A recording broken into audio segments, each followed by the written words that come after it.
Gaining enough funds to direct their first feature film during an economic recession could not have been easy. So how did these three directors pull it off?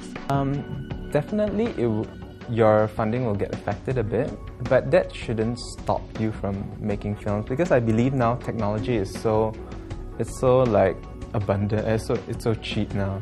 You know, as long as you have a camera and a laptop that's pretty recent, you can do a short film on your own. Yeah. So like, it shouldn't stop you from making films. Yeah. So why did you choose to direct a movie during this period of time, with the financial crisis and everything? We just decided to start it right now because we got the equipment just during that time. Is it difficult to gain financial support for this film? Yeah, it's quite difficult because what sponsors normally want when you have proven yourself that you showed some feature movie, but that's always this key issue. I mean, when you never get a chance to start your own movie, you never get support. So that's why you have to invest a little of your own money to show you can do that. And then for the next movie, it's easier to get support. It's been a year long, so we actually made it just before Digfold went and screwed things up for everyone. It was around May, June, July where we actually shot the film. So yeah, I don't think the recession has had that much of a bearing on us, fortunately. Is there anyone you look up to in terms of directing films?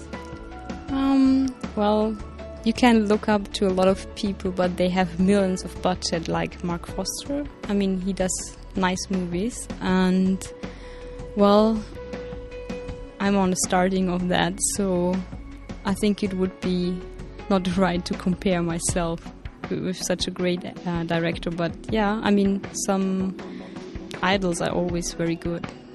Okay, so do you dream of becoming like the next Royston Tan or something?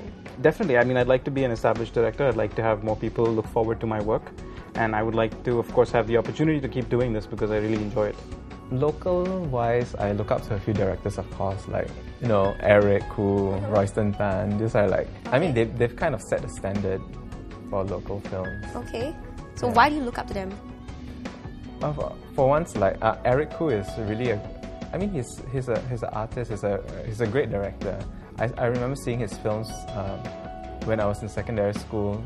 12 Stories I saw in the cinema, and it was quite mind blowing for me because to just see a local film up in the cinema, that was something really like wow, like that also can, Yeah, so it kind of empowered me to like, okay, I'll create my own films.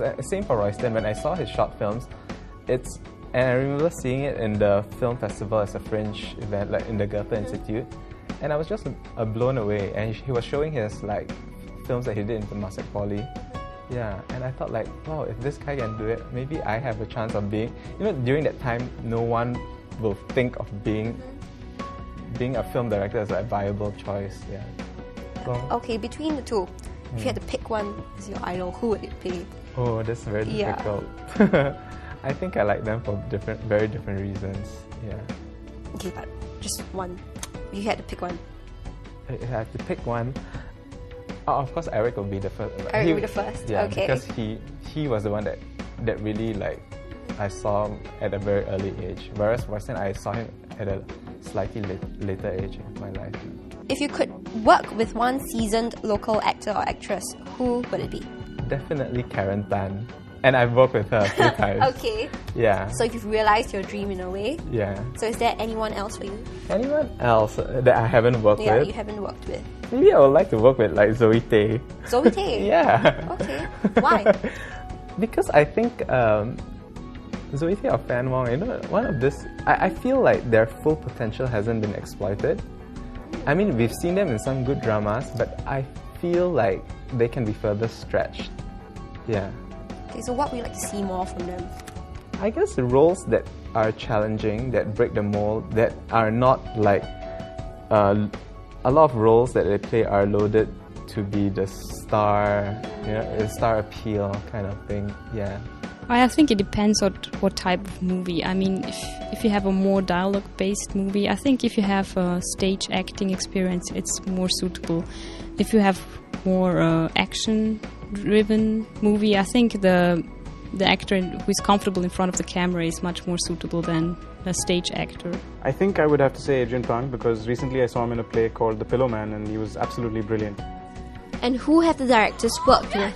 Razor TV talks to the cast of the 3 respective films. All that and more on this local indie film special.